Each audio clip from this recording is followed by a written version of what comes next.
Welcome to the Arrington Gavin Show. Real talk, big opinions, and fearless conversations. From the front lines of politics to the latest in pop culture. From breaking sports headlines to the stories that move the world. Nothing's off limits, and nobody's holding back. Arrington Gavin is here to break it down, build it up, and keep it all the way real. So turn it up, lean in, and let's get into it. This is the Arrington Gavin Show.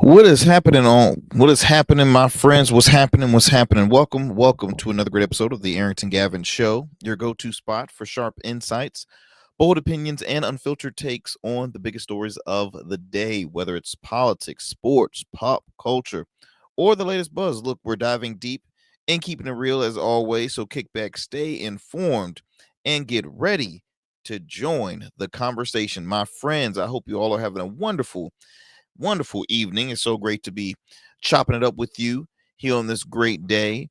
Got a lot to impact within this hour. Got some big news happening in the sports world. Got some interesting stories happening in the music industry. And then of course, I'm gonna talk some politics, but we're gonna start off first. Talking about some, it's graduation season, right? We're still, I guess you can say, we're still in graduation season, college graduation season, that is. And there were obviously protesters during those events, not quite just folks showing up uninvited. No, it was students. Happened in a couple of universities and really multiple, but I at least want to talk about two universities where students were walking out because they were not happy on the keynote speakers, which is understandable. But we're going to talk about that here on the show. But again, thank you so much for taking 1 hour of your time to tune into the Arrington Gavin Show. I'm your guy, Arrington Gavin, your friend, your homie, coming to you with another great show. Do me a favor before we move forward. Please follow us on all follow us on our social media platforms: Instagram, Blue Sky, X, formerly known as Twitter, and also subscribe to our Substack page. Yes. So we always want to extend the conversation outside of the show because so much stuff comes up and it's hard to really toss everything for just 1 hour. So, and it's funny because for those who are not familiar with kind of like how radio works, even though we're an hour-long show, sometimes it's like we only really get 45 minutes of conversation, right? I try to make it a good, lengthy convo, but I gotta take breaks here and there. Gotta wet my whistle, right? My throat get a little sore, get a little dry from all the talking. As you know, I do love to talk though. But no, it's hard to discuss so much within this hour, so we try to extend it through social media, through our Substack page and other things. So please, if you want to continue to support the show, please do so by following us on those social media platforms. Also, as always, I got to acknowledge those who tune into the program, like those who might stream us through YouTube, through our YouTube channel, Revolution, through the Arrington Gavin Show, as well as on Rumble. And then you can also stream us on the GOATverse TV network. That's right, GOATverse TV. You can download the app. It's free. It's available on the App Store, Google Play Store, Roku, as well as Amazon Fire TV. You can also listen to us wherever you get your podcasts. We're available on all major podcast platforms. And then also you can listen to us on the radio airwaves. That's right. Shout out to our listeners in the New Orleans area by way of WBOK 1230 AM. What New Orleans is talking about. You can tune to the Arrington Gavin Show Monday through Fridays at 7 p.m. Central Time. I want to thank those who listen to us regularly on that network, and that are just supporters of WBOK. It's one of the oldest and longest running Black-owned stations in the country. And it's important that we continue to push Black media. We got to continue to support Black media. And that is a company that I'm, again, so honored to be a part of. You have so many amazing programs on that network. Also, I want to shout out our listeners in the Metro Atlanta area by way of DJY 99.1 FM Straight Talk.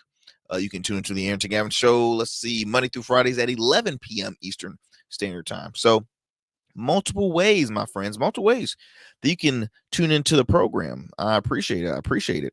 Let's see here. Let's get going with a quick fun fact before we get going with some topics and discussions and all that good stuff. On today's fun fact, did you all know that a dead man everybody's like, ooh, Arrington getting kind of dark already. What? Yes, a dead man once won a U.S. Senate election. I know you're probably wondering, how the hell does a dead man win an election? You know how much work and everything goes into an election, and one of the key things of winning an election is you got to be in the public eye. People got to see you. People got to hear you. People got to hear what you're voting for and all that stuff. So this is very true. This occurred in 2000, y'all. 2000. Missouri Democrat Mel Carnahan won a Senate seat. Plumperly. Well, I had a little tongue twister there.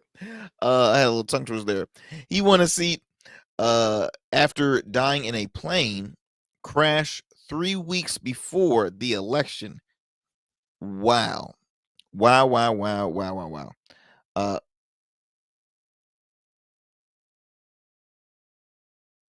Posthumously. I'm really effing up on that word, but yes, look it up. Again, Missouri Democrat Mel Carnahan, he won a Senate seat after dying in a plane crash 3 weeks before the election. So again, I would say this. Hopefully some rules was in place. Obviously, whoever was his opponent received that seat. I wonder if that person, won re-election. but yeah, that is our fun fact here on the Arrington Gavin Show. You're welcome. Let's also acknowledge some of our proud supporters of the Arrington Gavin Show, like our friends over at Priority Ford. That's right, over at Priority Ford. Looking for the best deals on Ford vehicles? At Priority Ford, they make your car buying experience smooth, easy, and exciting. From powerful trucks like the Ford F-150s to versatile SUVs like the Ford Explorer, they've got the perfect ride for your lifestyle. And with Priority for Life, you get complimentary oil changes, state inspections, and more for as long as you own your vehicle. Plus, they have financing options to fit every budget. So why wait?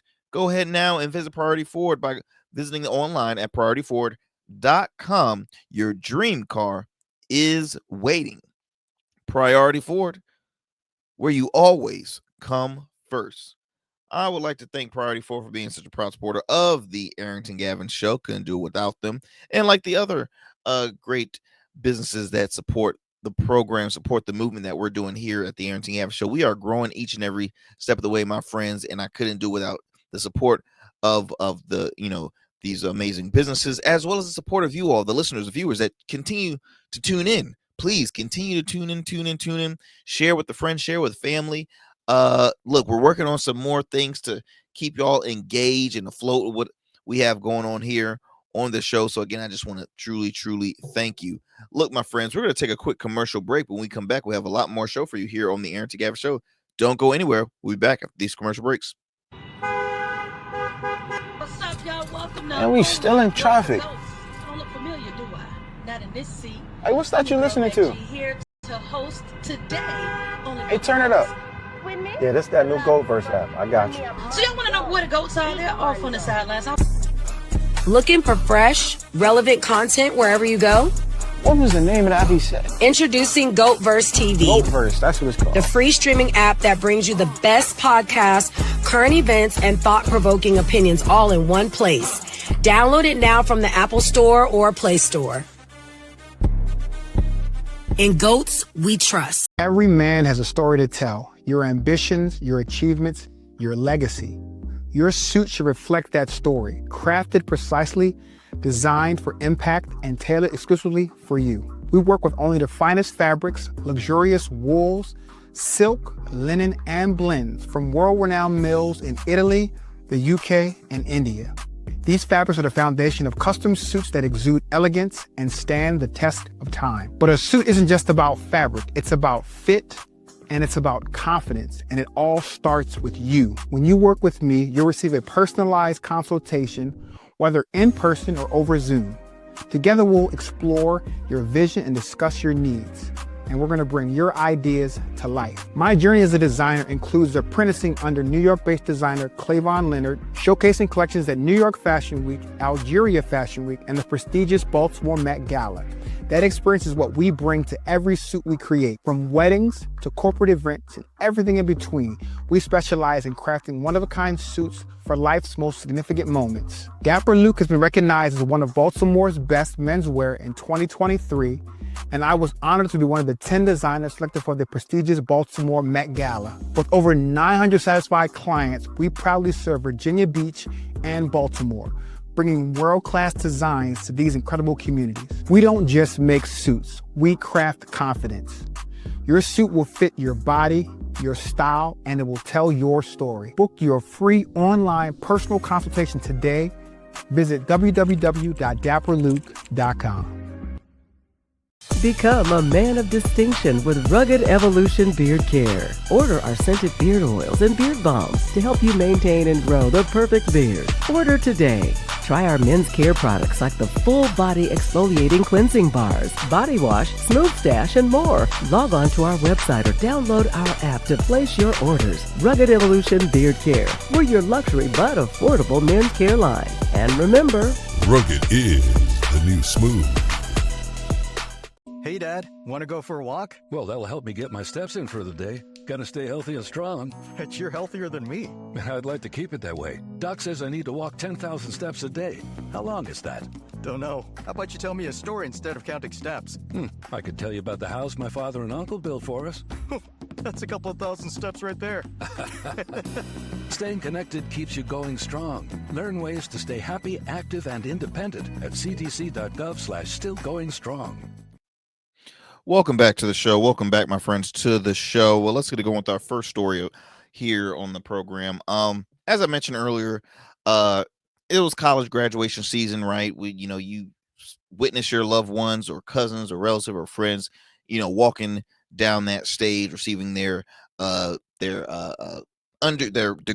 bachelor's, master's, you name it, doctorate. You witness them continue on, and it's one of the most amazing moments to watch. I will say, I received, it was awesome receiving my degree, but it feels like a blur because I kid you not, when they called my name across that stage, once I finished college, it was like I was floating. I was so nervous. I'm like, oh, everybody's like looking at you, everybody's looking at you.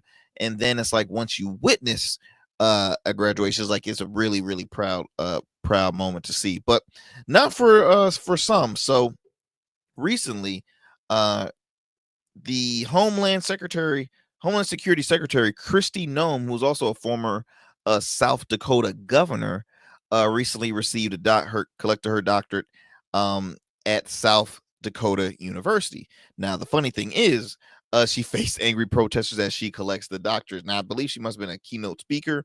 It's reported by The Independent. It says here that Kristi Noem faced protests as she received an honorary doctorate from at Dakota State University in Madison, as the school hosted its commencement ceremonies recently. Now, the protesters showed up with signs to show their displeasure at the selection of Noem at this year's commencement speaker. As this year's commencement speaker, the secretary has been at the forefront of President Donald Trump's hardline immigration agenda and mass deportation efforts. Set aside from that, I mean, is Chrissy known for crying out loud? She doesn't have a great track record. This lady put out like a book prior to all of this, and shared killing her dog and this and that and the other. I'm just like, this lady is a bit odd. And what makes matters even worse, she recently received criticism from folks on the right for posing for a little photo op by the wall, by the border, with heavy artillery, like if she was in the front lines, really. Oh my god. No, she was doing it for a whole prop and a photo op and make sure the hair and the makeup was great. That's what she's been doing. And so again, she's a huge supporter. Obviously, she works for the administration, and she has been that one where it's just like, I was really hard to like you, lady. Quote I'm reading here from a protester said, "We don't think that she is somebody that deserves any sort of honor from anybody. She's currently right now violating the Constitution, deporting people to foreign detainment centers without any due process." And that's very true, because again, her being the Secretary of Homeland Security, and as you know, we've witnessed a man being wrongfully sent to El Salvador who was wrongfully deported, and now it's issues of bringing him back to the United States. A man that was the Maryland resident that I've spoken about some time ago here on the show. So yeah, she is front and center about this. She's all for that and not apologizing for that wrongdoing. Another fellow protester shared, "I think that recently she's shown herself to be a tool of the Trump administration in implementing policies that go against the Constitution of the United States." Totally agree. Another addition says, "Didn't listen to the town, the faculty, or their students, and we think that's adherent." One thing I will say, when it comes to these protesters and folks either not showing up or just walking out or protesting, they have the right to. Me personally, I would like to see universities do some form of like survey to the students. Who would you like this year to speak at your commencement ceremony, to be your commencement speaker? Because obviously they have their committees, and the board of trustees and whatever at the university will vote on, oh, this person will be a great speaker for this year's graduation ceremony. I personally believe that they need to get the students involved. They're the ones that we're praising. They're the ones that we're celebrating. Give them what they want. If they want to have, doggone it, Kevin Hart, speak, give them Kevin Hart. If they want Elmo, give them Elmo. Like, give them what they want, what they choose, what the majority chooses. Don't do something that you'll be like, oh, well, we like her, and this will be an honor for them to witness this. Because one thing I remember hearing, and I wasn't there, but I remember in the beginning state, I think this might have been Trump's. This was definitely during his first term. I don't know if he was still running or if he had just won. And he spoke at Liberty University. Now, Liberty University is a private Christian university, very, very conservative views.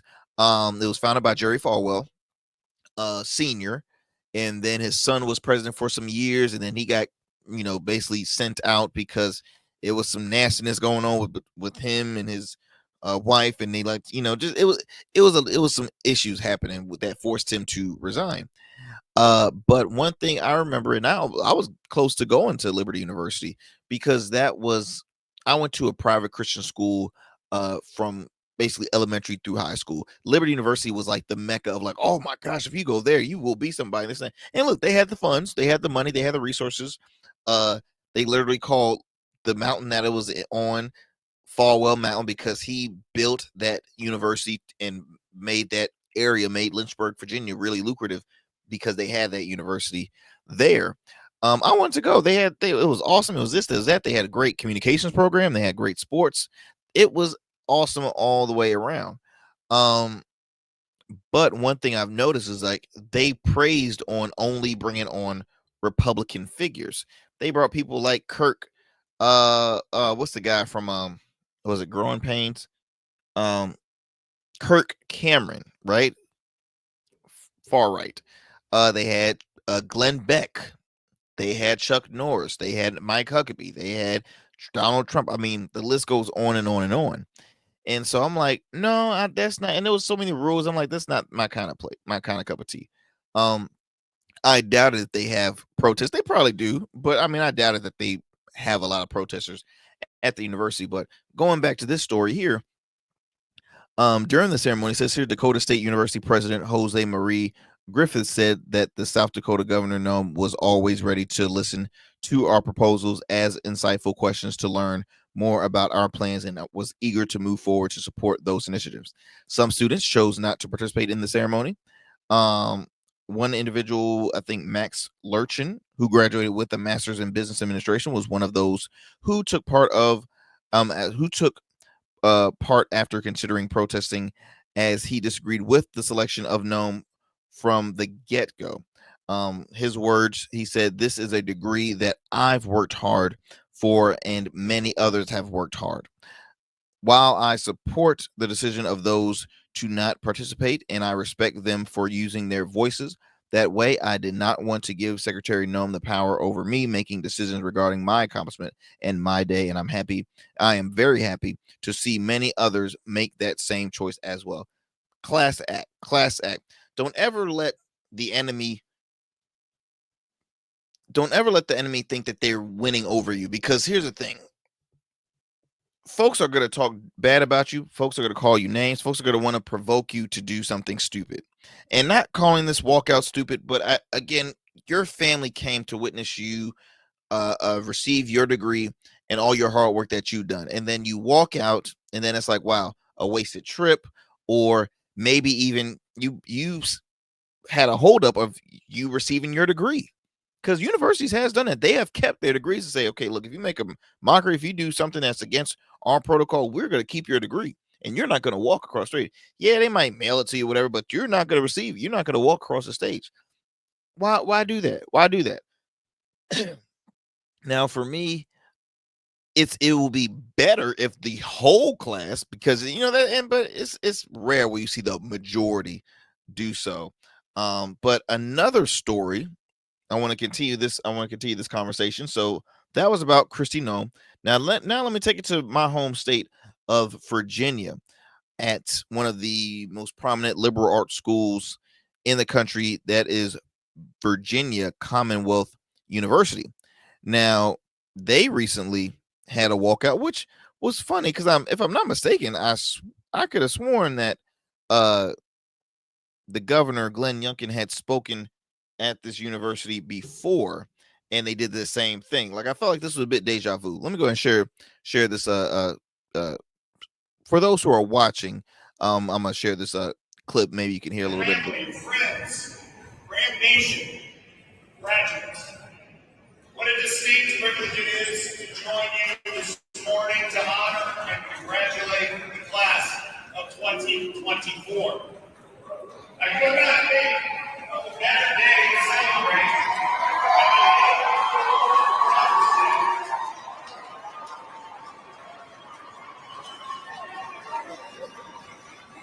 and it is on this day before Mother's Day where we recognize the many others who are here graduating, and of course the many others in the audience who are beaming with pride. We all want to simply say thank you. Thank you for your love. Thank you for your... So, right there, I don't know if you can kind of hear Youngkin speaking in the background. So more than 100 Virginia Commonwealth University graduates walked out during Governor Glenn Youngkin's commencement speech, protesting the university's recent decision and governor's stances on Gaza protests and racial justice efforts. Students say their walkout was about standing up for human rights and pushing back against political interference in education. Good for them, because guess what? All Youngkin is a puppet from the Trump administration, and yeah, so he had it coming. He had it coming. And again, I've spoken about the Virginia Republicans Party, the Virginia Republicans right now. They're in a bit of a whole debacle, a whole issue, because and they're not really going to say this, but in my personal opinion, they're not fond on the representation of their current lieutenant governor candidate, and they want him to resign. And so it's causing a lot of issues. I personally think it's going to affect their the election for them as a whole. But it will be interesting. It will be interesting. So I'll read you a little more about this one. Let's see. How do I want to start this?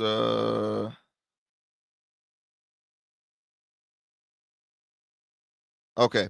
So it was a quote by a doctor said, like, we were whispering to each other, like, when are we going to do it? The leader said that since age 9, activism has coursed through their veins.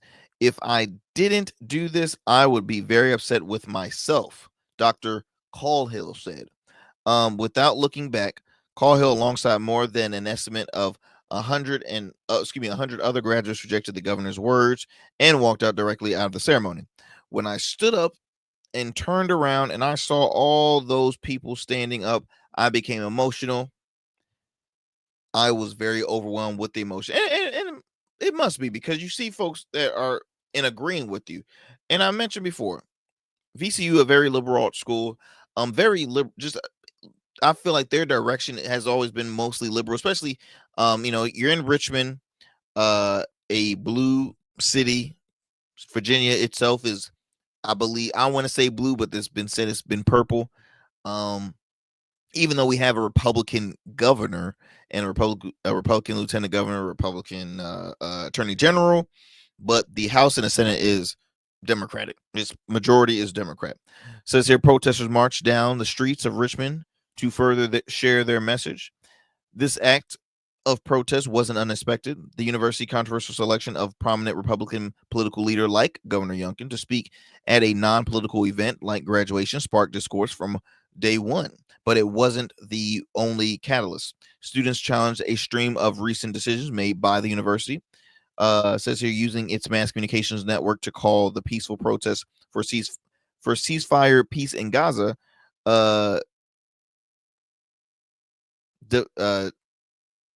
Divestment by VCU, calling that a violent protest over the mass communications network is widely inappropriate. One student had shared, adding to the anger directed towards the schools from graduates. The school's board of visitors also voted not to mandate racial literacy courses, thus crushing a long-term efforts spearheading by students and faculty. A quote I'm reading here says here, human rights are not political. A student yelled out after the protest reached their destination. Our education should not be political. Congratulations to those graduates. I see we have some great people entering into the workforce, and I hope they keep that momentum. Keep that momentum, my friends. It's interesting. I actually read about recently that the governor will actually be speaking at my alma mater, not university, my high school. Again, I went to a private Christian school. Love my school. It leaned more conservative. I will say it leaned very, very much conservative. But yeah, I was reading. I'm like, wow, we got the governor speaking, who a current sitting governor. Not crazy about this election, but again, congrats to all those students who are graduating, and for those all around that had recently graduated. I mean, that you accomplished something that not everybody can say they have accomplished. So again, I commend you, congratulate you, and yeah, the best is yet to come for you guys. Moving on, my friends. Want to digress from this story and take it to some to some sports news.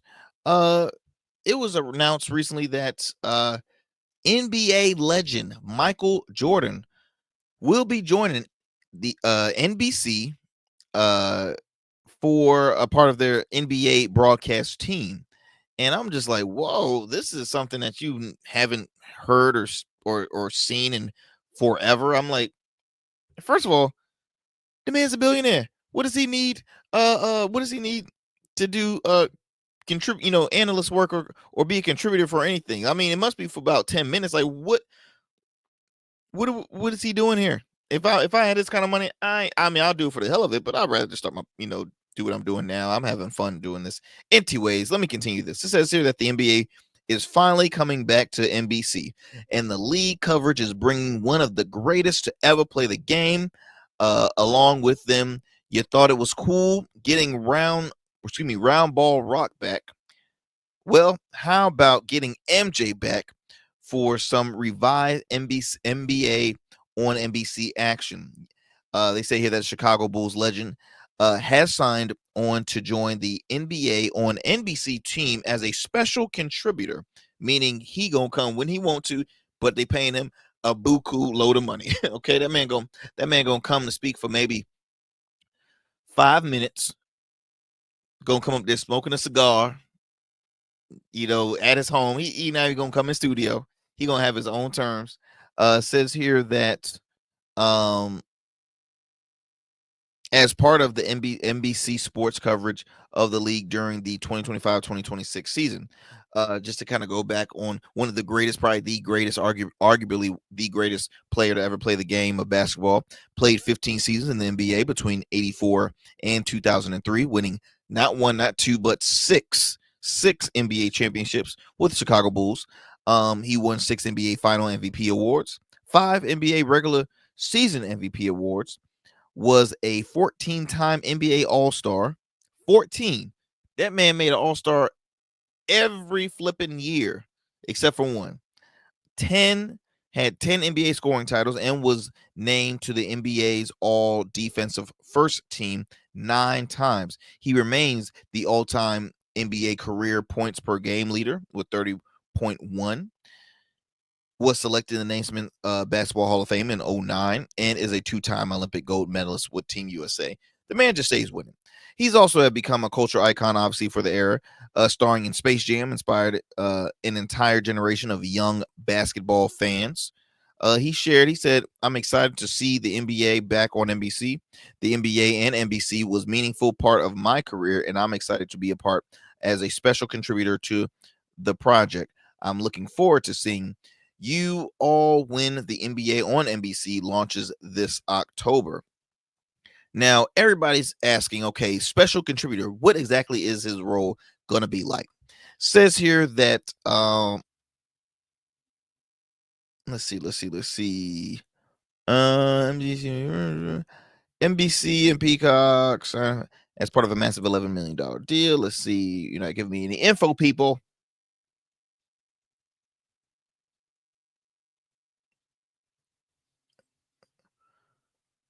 Well, it looks like they're not going to give me anything. Well, in addition to just him, you have Jamal Crawford, Reggie Miller serve as game analysts. Carmelo Anthony, studio analyst. Mike Tirico and Noah Eagles, play-by-play voices. And then Emmy-winning producer Frank DeGrassi will serve as coordinating producer for the NBC and NBA's coverage. Special contributors. See, they would just be making up titles, man. They just be making up titles, and that's all I can say. But I think it will be interesting. I think it will definitely help with ratings because, to my knowledge, I've never seen Michael Jordan in any kind of sports analyst role. The interesting thing is he is still majority owner of the Charlotte Hornets, which won't interfere with it's not a conflict. I guess that's why he's a special contributor, and but he's still owner of the Charlotte Hornets.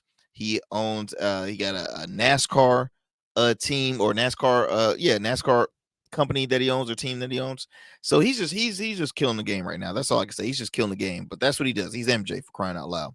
The man just everything he touches turns to gold because it's MJ. It's Michael freaking Jordan. Jeez, man. Just give me a few million. That's all I ask for, MJ. Just give me a few million.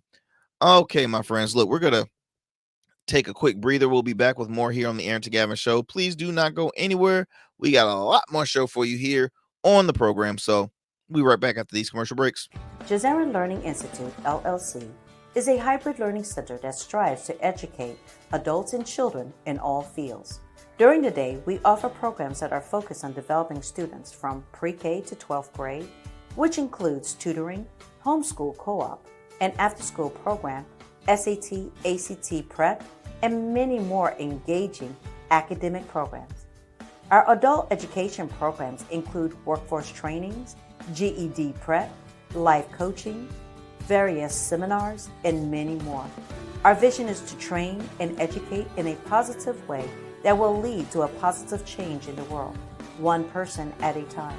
For more information, visit us online at JazeranLearningInstitute.com or call us at 757-208-7407.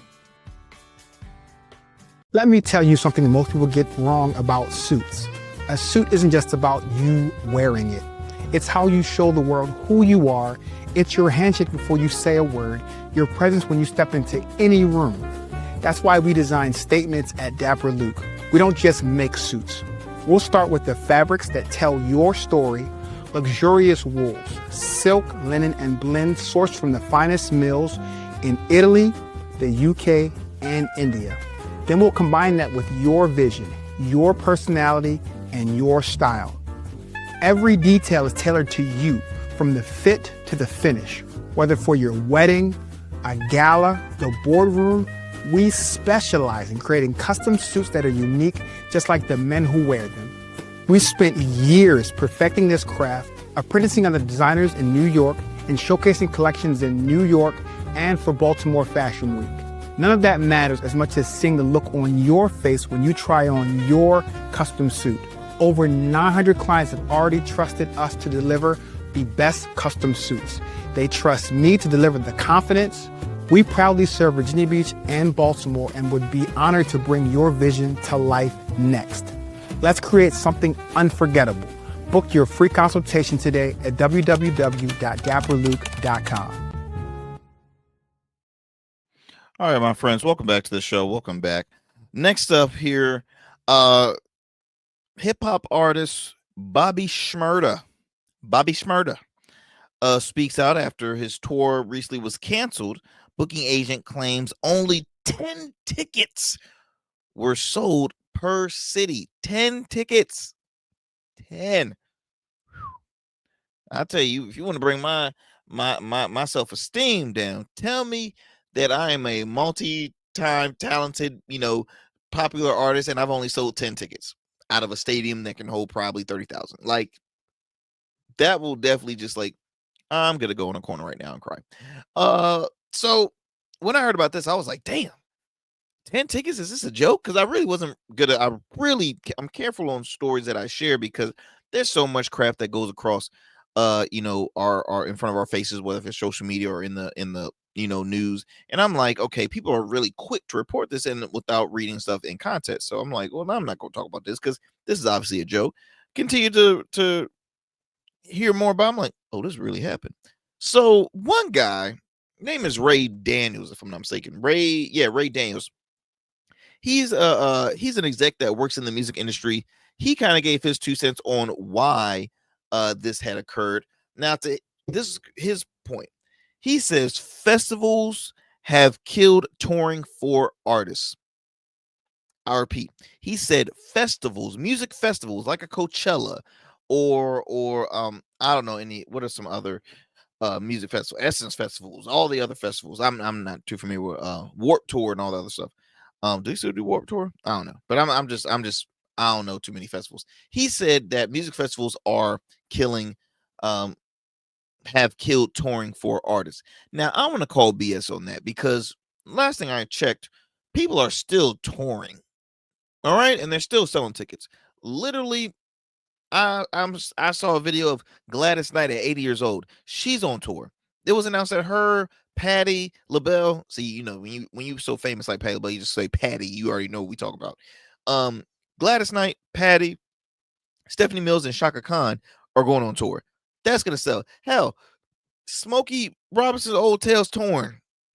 with his stiff self over here trying to move hips and all that other stuff.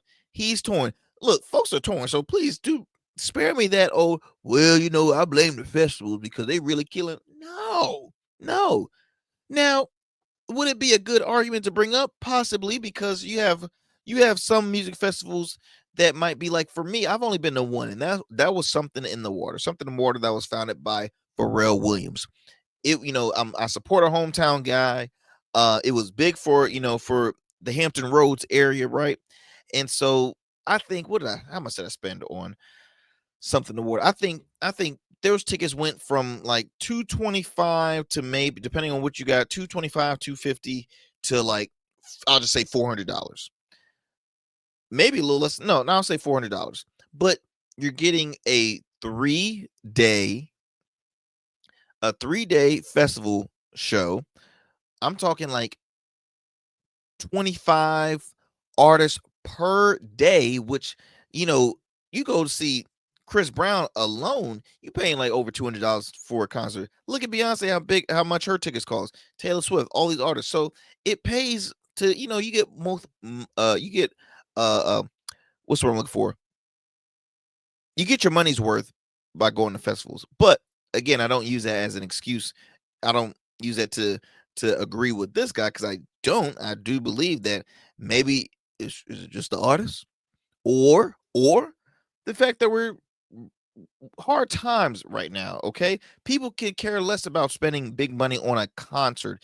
I mean, when I still see that Beyonce is selling out, I mean, that's just true fans, because people are like, seeing Beyonce is a once in a lifetime show. So I commend folks are still going on tour, but look, times is hard. People can't afford to say, okay, I'm gonna do this and do that. No, I can't do it, fam. Now, I recommend going to see a comedy show, because comedy shows are a little more affordable, or much more affordable, than going to a concert, in my opinion, my personal opinion. But I'll read a little more of this in content. So it says here that the artist Bobby Shmurda has addressed cancellation of his tour almost weeks before it was scheduled to start. In a new Instagram post he shared, the rapper apologized to fans that a sudden cancellation of his 2025 Still Alive tour, said he would take full responsibility. He shared, let's see, he shared, "Hey to all my fans, I apologize for the tour being canceled. I will take full responsibility. I have to go through lawsuits with these guys that I knew better to do business with. Let's see, with. Let this be a life lesson to all business owners and affiliate. Don't leave nothing in no one's hands. Don't matter how much you got to work. Nobody's going to treat your work like it's you, except if you got a top pause. Don't expect expert but all right, Bobby. Maybe you should have somebody write this. ChatGPT, come on now. But that happens once in a blue moon, because you have money does not make you a boss anyways. I apologize again to all my fans. I might have to go through some lawsuits and lawyer fee money, aka the industry most wanted. Ain't nothing new. I've been fighting. All righty. Well, good for you, buddy. Still want to see. Okay, Shmurda attached screenshots of a heated exchange with Philip Stagel, a booking agent with Halo Touring, and Sergio Polito, aka Go Wop, the founder and CEO of Oak Street Media. The thread shows the men arguing about the concert's marketing and advertising. I'm not going to read that. You all can look that up, because it's pretty graphic. I'm not going to repeat that on here, but let's just say it wasn't too pretty. So again, hey, like he said, lesson learned, y'all. You got to work with the right people. I mean, that's what happens in the industry. That's what happens in the industry. All righty, let's move it on to some politics. Let me move it on to politics, because I've been dying to talk about this. I love talking about my politics. So where do I want to go with first? Let's talk about this. So recently, Donald Trump welcomed 59 white South Africans as refugees. All right. The interesting thing about this is keyword. You welcome in refugees. I think a lot of folks, and I'm speaking to my people now, white South African refugees. Now, this is an administration that has been like promoting, we taking refugees back to where they came from. That's our motto. That's what we go. He's been doing that since he ran for office in his first administration. I'm not lying. It's the truth. It's the truth. He's been doing that and he's still doing that to this day. So it's like, it's a bit odd. I'm like, why South Africa? Why white South Africans? Yes, there are white people in South Africa. Let me read a little more of this in context. The Trump administration recently welcomed close to 60 white South African as refugees, saying that they face discrimination and violence at home, which the country's government strongly denies. Oh, doesn't that sound like some other folks that try to flee in the United States because that's the kind of home and environment they have going on in there, where they're coming from? Doesn't that sound kind of familiar, guys? The decision to admit the Afrikaners also has raised questions from refugee advocates about why they were admitted. I think the question that everybody wants to ask: why, Mr. President? Why all of a sudden you admit a selected group, 59, which is an interesting number, 59 South Africans, white South Africans? Okay. They were living in bad conditions. We don't like that. We don't condone it, so we brought them here. Interesting. The Trump administration has suspended efforts to resettle people fleeing war and persecution who have gone through years of vetting. Many in the group from South Africa, including toddlers and other small children, even one walking barefoot in pajamas, held small American flags as two officials welcomed them to the United States in an airport hangar outside of Washington. Now, the South Africans were then leaving on another flight to various U.S. destinations. A group of 49 Afrikaners have been expected, but the State Department said that 59 had arrived.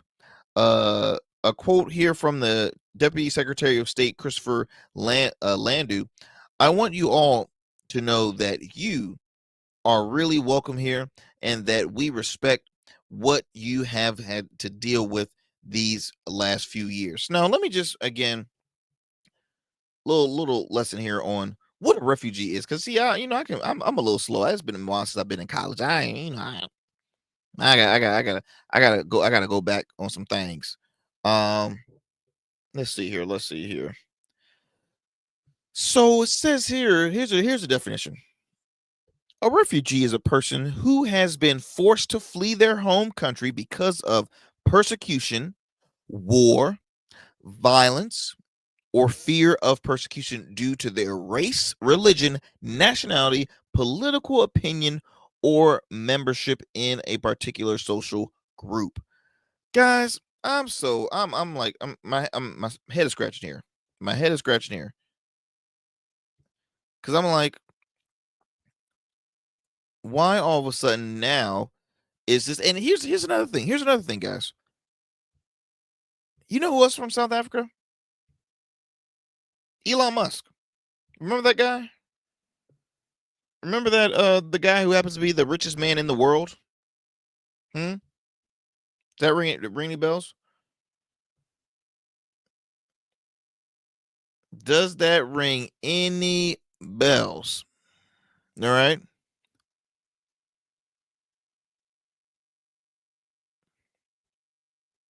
Elon Musk from South Africa. It's quite interesting. It's quite interesting. Let me continue this. It says here that he told reporters, President Trump told reporters that he has admitted them as refugees because of the genocide that's taking place.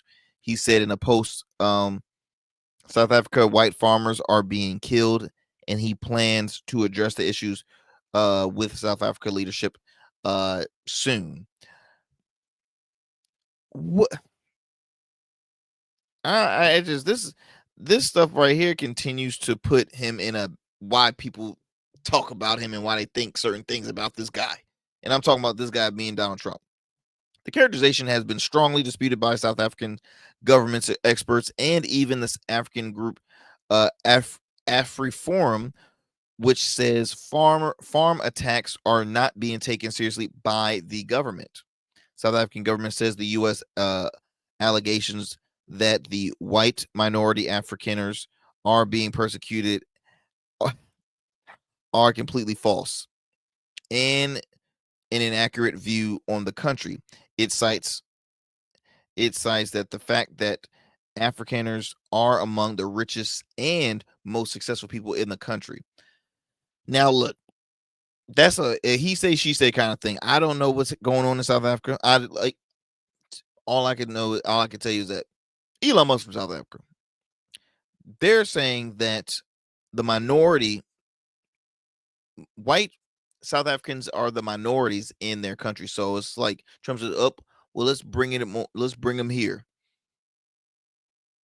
It's interesting, guys. It's interesting. I remember it's even more interesting because wasn't there one point folks were saying that in the in the United States there's there's starting to be a decrease of white population because there's biracial folks, there's black and brown folks, there's so many different cultures now combining. There's one starting to kind of decrease, depopulate. And what's that fool's name? Tucker Carlson was talking some nonsense stuff that he believes in. Oh gosh, I can't think of the term. It's gonna come to me. But oh my gosh, what is it? Give me a second.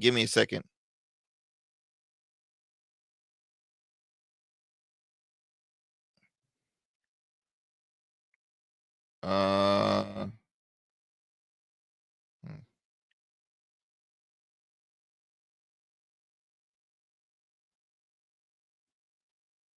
um, I'm trying to see how I can word this.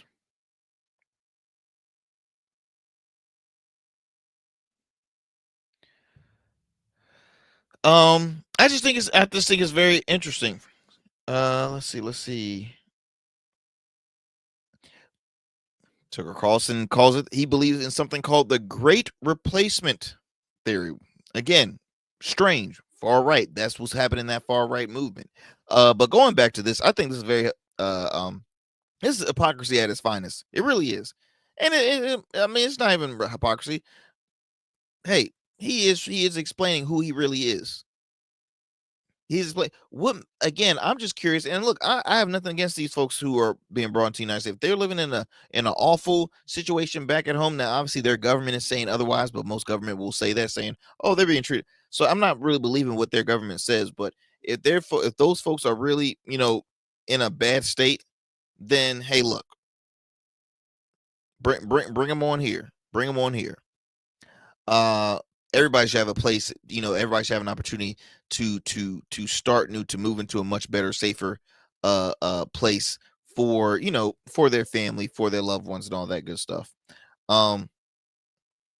Real quick, I want to read about the View from South Africa, speaking with a business conference in Ivory Coast. South African president recently said that he had spoke with Trump recently and told him his administration has been fed false information by groups who were casting white people as victims because of efforts to right the historical wrongs of colonialism and South Africa's previous armed system of forced racial segregation, which oppressed the black majority. The president said, I had a conversation with President Trump on the phone, and he asked me what's going on down there. I told him that what you are being told by those people who are opposed to transformation back to South Africa is not true. Afrikaners make up South Africa's largest white group and were the leaders of the Arrington government, which brutally enforced racial segregation for nearly 50 years before ending it in 1994. See, I'm catching y'all up on some history right here. While South Africa has been largely successful in reconciling, I cannot talk today, y'all. I've been struggling all day. Reconciling its many races, tensions between some black political parties and some African groups have remained. So this group, why this specific group? Afrikaners. Why this specific group? Why, Mr. President? Don't sugarcoat. Don't give us that BS. Well, they're living in hard, because that's all immigrants. That's all immigrants that are seeking asylum here in the United States that want to come here for a better life. So don't give me that, because you're sending them back. Okay, you're sending them back, aren't you not? So what makes these groups? What makes these folks better if they can stay here? What? Like, I'm so. Please make it make sense to me, y'all. Make it make sense. You literally wrongfully deported a man to one of the most harsh environments, worst prisons ever, and now, you and the president are all like, "Oh, I don't know what to do. I don't know what to do. How are we gonna bring him back?" Well, apparently, and y'all find so many damn excuses to say, "Oh, well, well, really, he was in a gang." But it's still a clinical error. So what happened to due process? See, you're sending folks away without due process, any due process. Hence why you saw folks walking out of some of these elected officials during their graduations, because they're tired of the bull. They are truly tired. So we gotta call a spade a spade. Like, what's going on here? What's going on here, fam?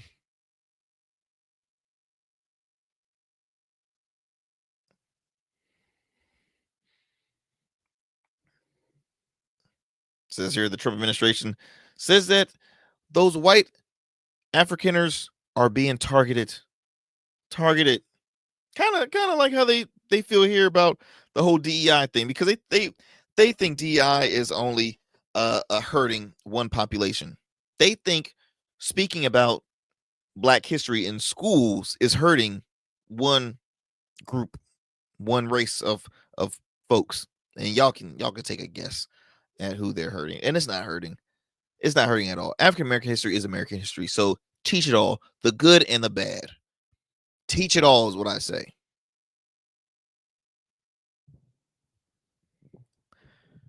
I mean, literally, we are witnessing this administration firing all these prominent figures that work at the Capitol, work that has non-political positions, right? Firing them. Generals, Librarian of Congress, this, that, saying that, oh, they're pushing that narrative of DEI, they're pushing the narrative this, that. Give me a break. All of a sudden, what it's interesting how you tell me every single one is Black. Every single one is Black that been fired. What about the other folks? Nope. Everybody else has been fired. Let me tell you, friends, it's been real. I'll talk to you some more here on the Arrington Gavin Show. Continue to support the show. I got. It's gonna be a lot of stuff we're gonna talk about. But peace and blessings, y'all. I'll talk to y'all soon. I'm out.